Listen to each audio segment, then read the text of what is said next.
Assalamualaikum teman-teman. Halo teman-teman, kembali lagi di channel Indah 25.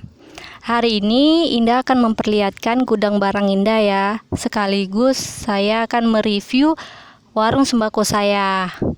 Nah, saya masuk di gudang barang saya. Ini dari depan. Jadi gudang barang saya itu berada di sebelah warung sembako saya. Kenapa saya membuat gudang barang? Karena barang-barang saya di warung sembako saya itu sudah penuh. Jadi saya perlu adanya gudang barang. Jadi kalau lebaran ya, itu banyak barang-barang yang masuk ya, bahan-bahan kue itu masuk, saya letakkan di gudang barang ini gitu teman-teman. Nah, gudang barang ini itu tidak hanya untuk menyetok barang-barang saya, tetapi saya juga meletakkan seperti sapu-sapu, kemudian barang-barang pecah belah juga ada, terus barang-barang kebutuhan rumah tangga lah, ada semua di sini ya. Jadi warung sembako saya ini termasuk semi grosir ya teman-teman. Dan saya termasuk warung sembako yang lengkap karena menjual banyak perabotan-perabotan nih, peralatan-peralatan ibu-ibu rumah tangga. Nah, seperti ini ada seroan sampah. Jadi ya teman-teman, buat teman-teman yang mau melengkapi isi warung sembako ya, kalau belum jual sapu-sapu, pel-pel, bisa juga teman-teman itu menjualnya. Karena kalau menurut saya ya, itu jual-jual yang seperti itu tuh minim saingan. Jadi nggak semua warung sembako itu menjual barang-barang seperti ini ya, seperti sapu, pel, kemudian ceret-ceret, terus ada sotel lah, kemudian ya masih banyak lagi yang saya jual. Sudah itu keuntungannya juga lumayan. Jadi ini misal nih ya, kayak pel-pelan ini, itu kan modalnya 55.000 ya. Jadi saya bisa ambil keuntungan 5.000, bisa jual 60.000 gitu. Jadi kalau seumpama yang murah nih sapu atau reket, misalnya harga 27.000, saya jual 30.000 gitu. Jadi keuntungannya itu nggak ada yang namanya keuntungannya itu atau harga jualnya itu ngikuti harga pasaran, karena ya nggak banyak warung sembako yang menjual barang-barang rumah tangga. Kebanyakan itu warung sembako menjual bahan-bahan sembako yang setiap hari dicari pelanggan ya, atau dicari pembeli. Nah, saya juga ada jual gelas satu kotak isi setengah losen, itu misalnya modal 10.000 atau 11.000, saya jual 13.000. Jadi kalau beli selosen 2 kotak itu harganya 25.000 gitu. Jadi sangat menguntungkan ya. Kado-kado juga teman-teman juga ya, ini termasuk keuntungan yang menjanjikan sih. Jadi kado-kado ini saya bisa ngambil untung, modalnya murah sih. Saya bisa ngambil untung itu bisa 2.000, 3.000 gitu. Ya walaupun barang-barang yang di gudang saya ini termasuk barang-barang yang lama dicari pembeli.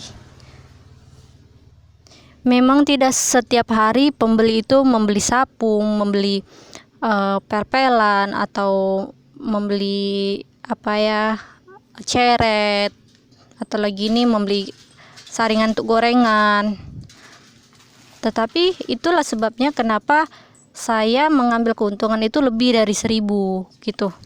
Nah, kalau kita nggak ada saingan di kampung kita atau di desa kita, belum ada yang menjual ini ya, peralatan-peralatan keperluan rumah tangga, keperluan ibu-ibu rumah tangga, maka mereka itu akan mencarinya di warung kita gitu.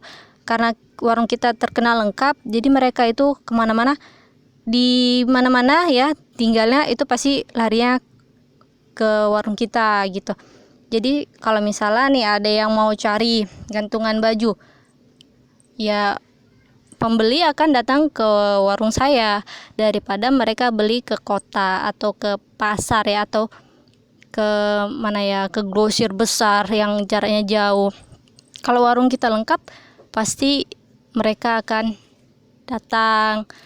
Selain belanja kebutuhan sehari-hari, mereka juga akan mencari kebutuhan rumah tangga ya.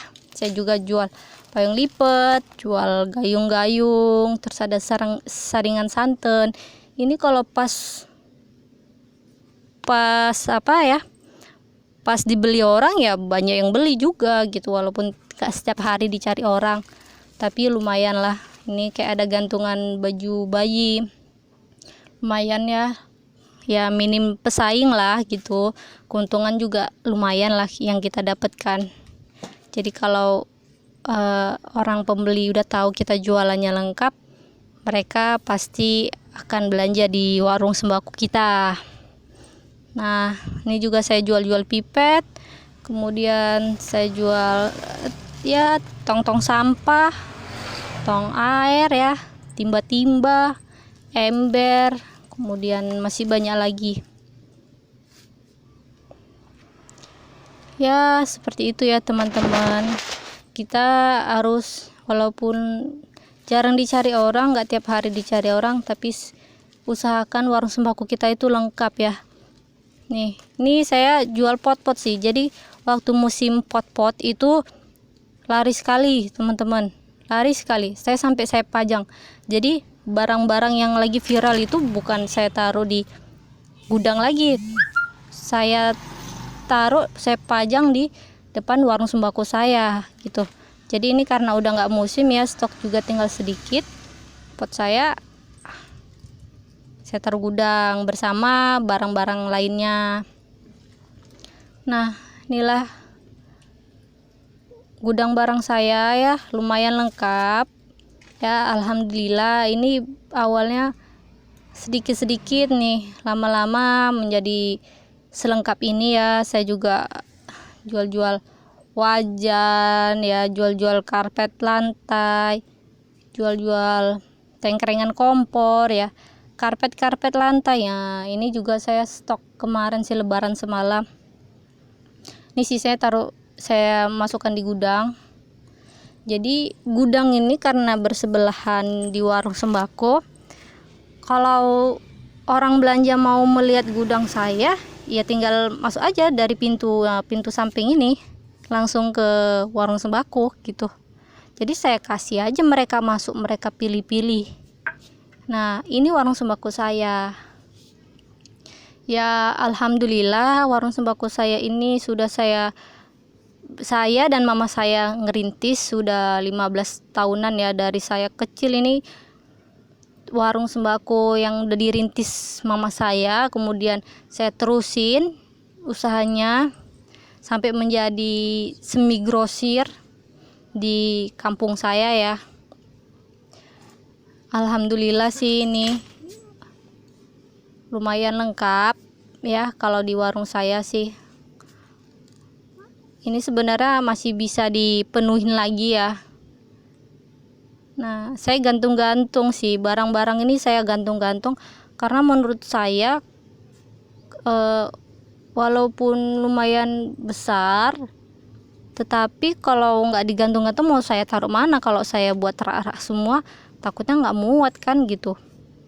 Ini minuman saya, dari minuman gelas, minuman rasa-rasa nih kayak es di kayak rasa cincau, nih semua saya taruh di warung sembako saya. Itu di depan styling. Memang stylingnya nggak nampak ya isi stylingnya, tetapi memudahkan pembeli. Jadi kalau pembeli beli ya tinggal ngambil aja gitu, nggak simang ke gudang-gudang barang lagi. Nah, ini kopi-kopi saya gantung-gantung semua, banyak yang saya gantung-gantung untuk apa ya, agar banyak muatannya gitu ya teman-teman. Karena kalau untuk buat rak-rak lagi sih menurut saya ini semua barang kalau taruh di rak-rak semua nggak cukup gitu, karena yang digantung-gantung ini satu item aja itu satu kotak saya rentengin gitu. Jadi banyak gantung-gantungan. Nah, di styling ini ya teman-teman, kalau punya styling atasnya itu manfaatin aja untuk nyusunin jajan-jajanan gitu ya, kalau bisa yang enteng-enteng lah atau yang ringan-ringan. Nah, saya susunin pop mie ya kan, segala macam rasa. Ini sih styling saya ya.